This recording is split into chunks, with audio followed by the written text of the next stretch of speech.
তাহলে আমরা আগের দিনের অংশে শেষে কি দেখলাম, যে সেই ইয়াং সিগালটি গত রাত্রে না খেতে পেয়ে এখন খিদের জ্বালায় বা ক্ষুধায় আর্ত, এখন সে চাইছে তার বাবা মার কাছে যেতে, মানে যদি না উড়ে যাওয়া যায় বা পৌঁছানো যায়। তারপরে দেখো কি হয়।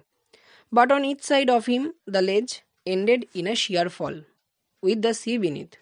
তাহলে সে যে ওই ফ্ল্যাটল্যান্ড বা ওই পাহাড়ের খাঁজটায় ছিল, সেই পাহাড়ের খাঁজের ইচ সাইড প্রত্যেক দিকেই খুব খাড়াভাবে নিচে নেমে গেছিলো। অর্থাৎ তার যে অংশটা, অর্থাৎ যে সেই পাহাড়ের খাঁজে বা ফ্ল্যাটল্যান্ডটায় আছে, সেটার থেকে নিচের বিস্তৃতি অনেকটা উঁচুতে, তাই বলছে খাড়াভাবে নেমে গিয়েছে সেই লেজটা, এবং তার নিচে কি সমুদ্র ছিল। He could surely reach them, সে নিশ্চিতভাবে তাদের কাছে পৌঁছবে, তাদের বলতে এখানে দেম বলতে তার প্যারেন্টসদের কথা বলেছে, উইদাউট ফ্লাইং, ও না উড়েই পৌঁছাতে পারবে, if he could only move northwards along the cliff. তাহলে সে যদি ওই পাহাড়ে, ক্লিফ মানে পাহাড়ের ঢাল বা পাহাড়ের গাত্র বেয়ে যদি সে উত্তর দিক বরাবর যেতে পারে, তাহলে সে না উড়েই তার বাবা মার কাছে পৌঁছে যাবে। But then on what could he walk, যদি এরকমই সে করতে চায় তাহলে সে কিসের ওপর হাঁটবে? কারণ দেখো দেয়ার ওয়াজ নো লেজ, কারণ সেখানে তো সে যেমন এখন একটা ওরকম পাহাড়ের খাঁজ বা সমতল বা ফ্ল্যাটল্যান্ডের আছে, সেরকম একটা ফ্ল্যাটল্যান্ড কিন্তু আর নেই ওখানে। And he was not a fly, এবং সে তো উঠবেও না বা রাদার উঠতে পারে না। He stepped slowly out of the brink of the ledge. তারপর সে তাই কী করলো, সে যে সেই লেজ বা সে পাহাড়ের খাঁজে ছিল, সেই খাঁজ থেকে, সেই খাঁজের যে কিনারা বা প্রান্তরে সে ধীরে ধীরে এগিয়ে এলো। He stood on one leg, সে তার নিচের এক পায়ে দাঁড়ালো, with the other leg hidden under his wing, এবং অন্য পাটিকে সে তার পাখার মধ্যে গুটিয়ে নিল বা লুকিয়ে নিল। তোমরা যদি পাখি দেখে থাকবে, দেখবে পাখিরা যখন ঘুমায় বা এরকম মাঝে মাঝে দেখবে ওরা এক পায়ে দাঁড়িয়ে থাকে এবং আর একটা পা ওদের শরীরের ভেতরে পালকের মধ্যে গুটিয়ে নেয়। ক্লোজিং ওয়ান আই, তারপরে তার একটা চোখ বন্ধ করলো, অ্যান্ড দেন দি আদার, এবং তারপর অন্য আরেকটি বা অপরটি। হি প্রিটেন্ডেড, সে ভান করলো, টু বি ফলিং অ্যাসলিপ, যেন সে ঘুমিয়ে পড়েছে। দেখো এটার এই যে কাজটা হঠাৎ সে এরকম কেন করলো, তার কারণ যেমন আমরাও বা তোমরাও যেমন ভাবো যে বাবা মা খুব বোকা, আমাদের চালাকি ধরতে পারবে না, কিন্তু তারা সবই বোঝে কিন্তু সবসময় ধরা দেয় না। ঠিক এরকমও তাই, সে ভাবলো যে আমি যদি ওরকম ওই খাঁজের কাছে গিয়ে ওরকম বা কিনারায় গিয়ে ওরকম ঘুমিয়ে পড়ার ভান করি, তাও আবার এক পায়ে, তাহলে আমি পড়ে যাব এই ভয়ে, তার বাবা মা সন্তানের ব্যথা বা কষ্ট দেখে ছুটে আসবে তাকে বাঁচাতে, তাহলে সে ইজিলি হয়ে যাবে, তাহলে সেটা একটা চালাকি করলো। কিন্তু দেখো সেই চালাকিতে কি হলো, still his parents took no notice of him, কিন্তু তবুও তার বাবা মা তার দিকে কোনো লক্ষ্যই বা নজরই দিল না। He saw his two brothers and his sister lying on the plateau, সে দেখলো তার সেই দুই ভাই এবং তার বোন একটা মালভূমির মতো উঁচু অংশে শুয়ে আছে। মালভূমি কেমন দেখতে তোমরা ভূগোলে অবশ্যই পড়েছ। দে ওয়্যার ডোজিং, তারা সেখানে ঝিমোচ্ছে। With their heads sunk into their wings, কোথায় না তাদের মুখটা বা মাথাটা তাদের ডানার মধ্যে দিয়ে।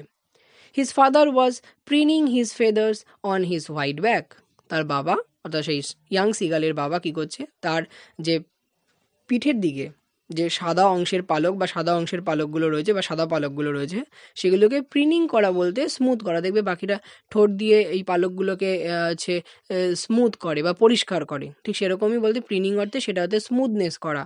দেখবে চিরুন দিয়ে কুকুর বা পোষ্যর বা ঘোড়ার দেখবে লোমগুলোকে এরকম আঁচড়ে দেয়, যাতে কি একটা মখমল মতো বা এরকম কী বলবো, মানে সিল্কি মতো যে ব্যাপারটা সেটা যাতে থাকে, ঠিক প্রিনিং বলতে সেটাই, অর্থাৎ সে তার পালকগুলোকে স্মুদেনিং করছিল। Only his mother was looking at him, একমাত্র তার মা তার দিকে তাকিয়েছিল।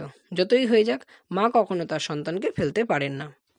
She was standing on a little high hump on the plateau, সে অর্থাৎ তার মা কোথায় দাঁড়িয়েছিল না সেই ওই উঁচু অংশের বা মালভূমির মতো উঁচু অংশের একটি উঁচু হাম্প মানে একটা ঢিপি বা উঁচু অংশের ওপর, একটু ছোট একটু উঁচু অংশের ওপর।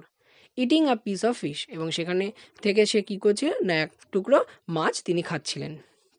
The sight of the food maddened him, যখনই সে দেখলো তার মা ওই একটা লিটিল হাম্প বা হাই হাম্পের ওপর এক টুকরো মাছ খাচ্ছিল, ঠিক সেমনি আ পিস অফ ফিশ, তখনই সেই দৃশ্যটা দেখে সে যেন পাগল হয়ে গেল। অর্থাৎ খাবারের দৃশ্য, অর্থাৎ সে গত রাত থেকে খেয়ে নেই, খিদের জ্বালায় সে মরিয়া হয়ে উঠেছে এবং তার সামনে ওই খাবার দেখে সে পাগল হয়ে গেল।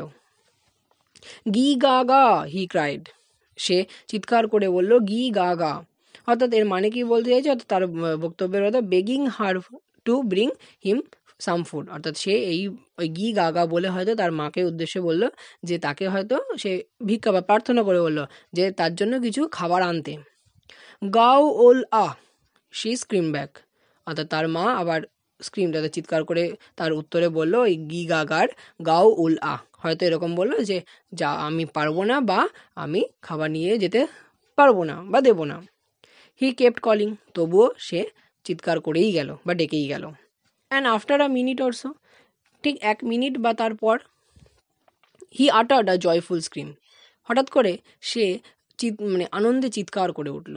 এখন স্বাভাবিক ওই ইয়াং সিগালটা কেন হঠাৎ করে চিৎকার করে উঠল, কারণ his mother had picked up a piece of fish, অর্থাৎ সেখানে তার মা কী করলো, এক টুকরো মাছের টুকরো তুলে and was flying across to him with it, এবং সেই টুকরোটাকে মুখে নিয়ে সে উড়ে তার দিকে অর্থাৎ ওই ইয়াং সিগালের দিকে আসছে। But when she was just opposite to him, কিন্তু যেই সেই মাছের টুকরোটি নিয়ে তার মা তার ঠিক বিপরীত দিকে অর্থাৎ তার সামনে উপস্থিত হবেই, শি হল্টেড, সে থেমে গেল। হার উইংস মোশনলেস, এবং তখন সে তার ডানা যে ঝাপটানো সেটা বন্ধ করে দিল, অর্থাৎ সে নিথর বা ওখানে একটা স্তব্ধ হয়ে গেল, তার ডানাগুলোকে আর নাড়ালো না। The piece of fish in her beak was almost within reach of his beak, অর্থাৎ তার মায়ের ঠোঁটে যে মাছের টুকরোটা রয়েছে সেটা প্রায় ওই ইয়াং সিগালের ঠোঁটের নাগালের মধ্যেই ছিল। He waited a moment in surprise, সে তো অবাকভাবে কিছুক্ষণ অপেক্ষা করলো, অর্থাৎ তার মা উড়ে তার জন্য খাবার দিতে এলো, কিন্তু অদ্ভুতভাবে সে এসে দাঁড়িয়ে গেল। Wondering why she did not come nearer, এবং বিস্মিত হয়ে ভাবলো যে কেন তার মা তার কাছে আসছে না, তার কাছে এসে তাকে দিচ্ছে না। অ্যান্ড দেন, এবং তারপরেই, ম্যাডেন্ড বাই হাঙ্গার, অর্থাৎ খিদে পাগল হয়ে উন্মত্ত হয়ে, হি ডাইভড অ্যাট দ্য ফিশ, সে কী করলো, ওই মাছের টুকরোটা নেওয়ার জন্য, তার মায়ের ঠোঁট থেকে ওই মাছের টুকরোটা নেওয়ার জন্য তার দিকে ঝাঁপিয়ে পড়লো।